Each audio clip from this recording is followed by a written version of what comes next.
आज हमें अवेयरनेस की बहुत जरूरत है। इन सारी अवस्थाओं से गुजरते वक्त महिला को जो सबसे बड़ा खतरा होता है दोस्तों, 70% से भी ज्यादा महिलाएं आज डिप्रेशन और तनाव का शिकार हैं। और दोस्तों जो स्ट्रेस है, जो तनाव है, ये सभी बीमारियों की जड़ है। और इन सारी अवस्थाओं में शारीरिक तौर पे, मानसिक तौर पे महिला को जागरूक होने की जरूरत है। महिलाओं में होने वाली ज्यादातर जो बीमारियां हैं, इन सारी बीमारियों की शुरुआत मेंस्ट्रुअल प्रॉब्लम से कई बार होती है। कई बार हार्मोन्स ऊपर नीचे होने के कारण या मेंस्ट्रुअल प्रॉब्लम होने के कारण महिलाओं को बहुत सारी बीमारियां शुरू होती है दोस्तों। अगला जो बहुत महत्वपूर्ण कारण है या बीमारी है वो है लकोरिया, यानी सफेद पानी। कई सारी बच्चियों को या कई सारी महिलाओं को लकोरिया की प्रॉब्लम होती है।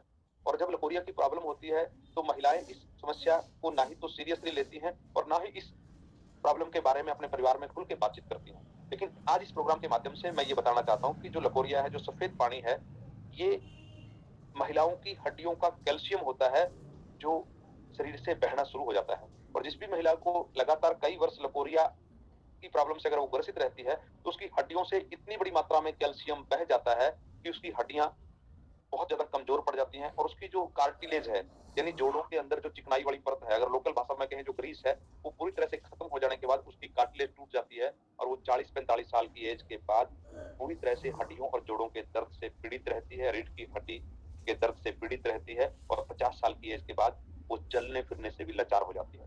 दोस्तों लकोरिया को हल्के में ना लें, क्योंकि जिस भी महिला को लकोरिया है वो ये समझ ले कि उसकी हड्डियों का कैल्शियम हर रोज उसकी बॉडी से बाहर जा रहा है और उसको बहुत ज्यादा अवेयर होने की जरूरत है। उसको कैल्शियम डाइट लेने की जरूरत है और अपने लकोरिया का सही ट्रीटमेंट करने की जरूरत है ताकि वो इस बीमारी से बच के फ्यूचर में आने वाली बहुत सारी बीमारियों से बच सके।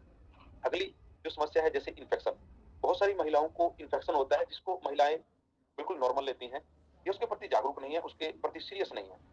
ये जो इन्फेक्शन होता है, जब ये नॉर्मल सी बीमारी के तौर पे शुरू होता है, ये कई बार जैसे खराब गुणवत्ता के सैनिटरी पैड या सिंथेटिक प्लास्टिक युक्त सिंथेटिक पैड या ऐसे सैनिटरी पैड जो सैनिटरी पैड 24 घंटे गीले रहते हैं, ऐसे सैनिटरी पैड इस्तेमाल करने से ये इन्फेक्शन होता है। कई बार प्रॉपर साफ सफाई का ध्यान न रखने से इन्फेक्शन होता है, या कई बार हम लोग जो साबुन है या जो शैम्पू है उसी से अपने पूरे शरीर की जब सफाई करते हैं तो उसका पीएच लेवल 7 होता है, तो उसको इस्तेमाल करने से भी इन्फेक्शन होता है। तो इन सारी चीजों में हमें कॉटन निर्मित एनाइन चिप वाले ड्राई पैड इस्तेमाल करने हैं ताकि ये इन्फेक्शन ना हो। हम लोगों को इंटीमेट वॉश, जिसका पीएच 3.5 होता है, हमारे प्राइवेट पार्ट के पीएच लेवल से मेंटेन होता है, तो वो उस तरह के इंटीमेट वॉश से प्रॉपर सफाई का ध्यान रखना चाहिए ताकि हमें ये इन्फेक्शन ना हो। लेकिन अगर किसी महिला को इन्फेक्शन है और वो इस इन्फेक्शन को सीरियस नहीं लेती तो ये इन्फेक्शन आस्ता आस्ता बढ़ते बढ़ते उसके यूट्रस तक चला जाता है।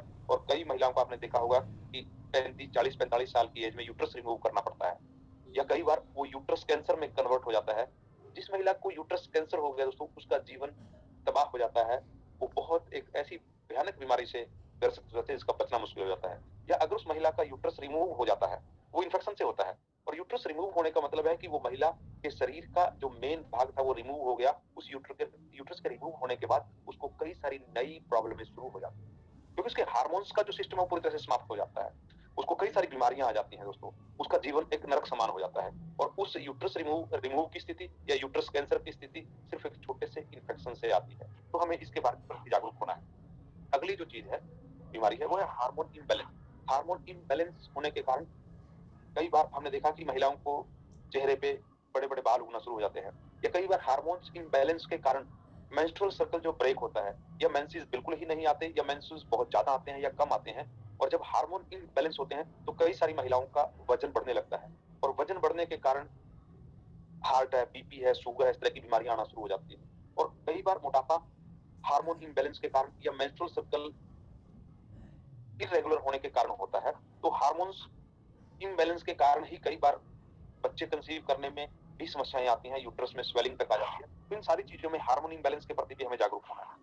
ऑस्टियोपोरोसिस, जैसा मैं पहले बता चुका हूं कि लकोरिया की वजह से ऑस्टियोपोरोसिस यानी हड्डियां कमजोर पड़ना शुरू हो जाती हैं। एनीमिया, कई महिलाओं में खून की कमी के कारण बहुत सारी बीमारियां आती हैं। डिप्रेशन और तनाव, थायराइड है ना, ऐसी ब्रेस्ट कैंसर है ना, heart disease, PCOD problems, weakness and pain, ये सारी बीमारियां आती हैं।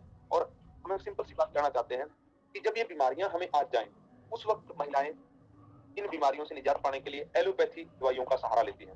और इन बीमारियों के जब संकेत आने लगे, क्योंकि मैं एक चीज आपको कहना चाहता हूँ कि इंसान के शरीर में कभी भी कोई बीमारी नहीं आती, डायरेक्टली कोई बीमारी नहीं आती। सबसे पहले उस बीमारी के हल्के हल्के संकेत नजर आते हैं और हम लोग क्या करते हैं, उन हल्के हल्के संकेत को नजरअंदाज करते हैं।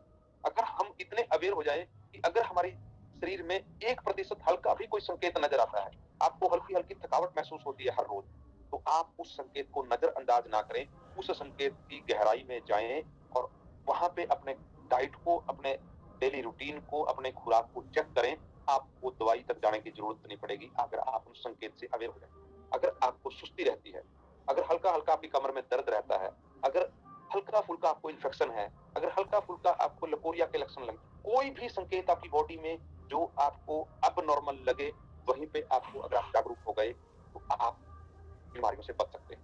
जो वेलनेस इंडस्ट्री है वो वेलनेस इंडस्ट्री है बीमारियों से पहले।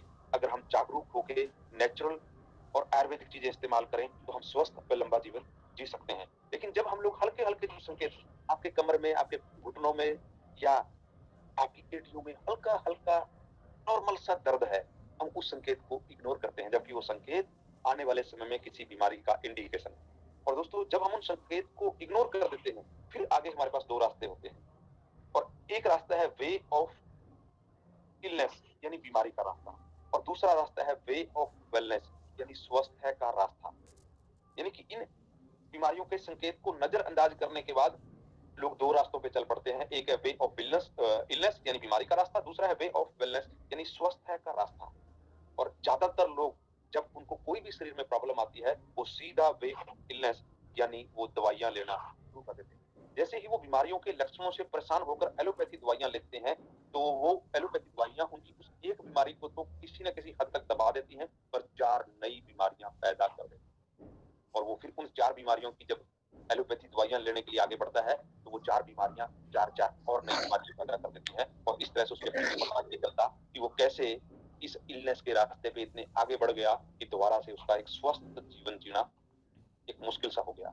लेकिन ये जो वे ऑफ वेलनेस है यानी स्वस्थ है का जो रास्ता है, जैसे ही आपको किसी भी बीमारी के संकेत नजर आए या आपको कोई भी बीमारी ना हो, आप पहले से ही अपनी जो डाइट है, बीमारियों के कारणों को नेचुरल तरीके से दूर करके उनको जड़ से खत्म करने के लिए हमें नेचुरल आयुर्वेदिक पोषक तत्व या नेचुरल आयुर्वेदिक औषधियों का ही इस्तेमाल करना चाहिए। क्योंकि जो एलोपैथी दवाइयां हैं, ये बीमारियों के लक्षणों के ऊपर काम करती हैं, और जो नेचुरल वेलनेस के प्रोडक्ट हैं, ये बीमारियों के कारणों के ऊपर काम करते हैं। और लक्षणों और कारणों के बीच के अंतर को आपको समझना होगा। मैं थोड़ा सा समझाना चाहता हूँ। जैसे सपोज कीजिए किसी महिला के शरीर में या सर में दर्द है, और वो जो सर में दर्द है, ज्यादातर लोग क्या करते हैं, उस सर के दर्द उनको एक महसूस हो रहा है कि उनके सर में दर्द है, ये लक्षण है बीमारी का, सर में दर्द है। वो सर दर्द की टेबलेट लेते हैं, और जैसे वो टेबलेट लेते हैं, वो टेबलेट लेने से आधे घंटे के अंदर उनका दर्द बंद हो जाता है। लेकिन मैं आपको सही में बताऊं, वो दर्द बंद नहीं होता, वो दर्द उसी तरह चलता रहता है, लेकिन वो टेबलेट लेने के कारण आपके दिमाग को वो दर्द महसूस नहीं हो रहा होता। क्योंकि सर में जो दर्द होता है, उस सर दर्द के कुछ कारण होते हैं। पहला कारण होता है कि गैस कब्ज या पेट की प्रॉब्लम के कारण जब वो गैस सर में चढ़ती है तो दर्द होता है, या कई बार बीपी कम या ज्यादा होने के कारण भी सर में दर्द होता है। यानी कि उस बीमारी का कारण है पेट की प्रॉब्लम या डाइजेस्टिव प्रॉब्लम है, लेकिन लक्षण है सर में दर्द।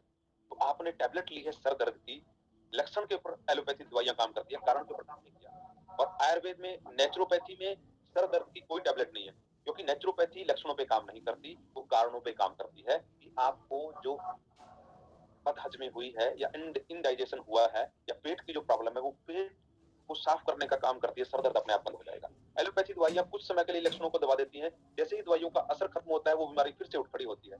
फिर आप लोग टेबलेट ले लेते हैं एलोपैथी में, वो कुछ समय के लिए लक्षणों को दबा देती है, जैसे ही उस टेबलेट का असर असर खत्म होता है, बीमारी फिर खड़ी हो जाती है। और इसी लक्षणों को दबाते दबाते एक दिन वो बीमारी अंदर ही अंदर बढ़ना शुरू कर देती है और एक इतना बड़ा रूप ले लेती है, फिर इन एलोपैथी टेबलेट से वो बीमारी रुकती ही नहीं। लेकिन दोस्तों, जो नेचुरोपैथ है, वो बीमारी के लक्षणों पे काम नहीं करता, वो बीमारी को जड़ से खत्म करता है और आपको एक स्वस्थ जीवन देता है। तो मैं आपको एक ही चीज कहूंगा कि ये जिंदगी आपकी है, आपको तय करना है कि आपको एलोपैथी दवाइयों का सहारा लेके बीमारी के रास्ते पे, वे ऑफ इलनेस पे आगे बढ़ना है, या नेचुरोपैथी का सहारा लेके आपको स्वस्थ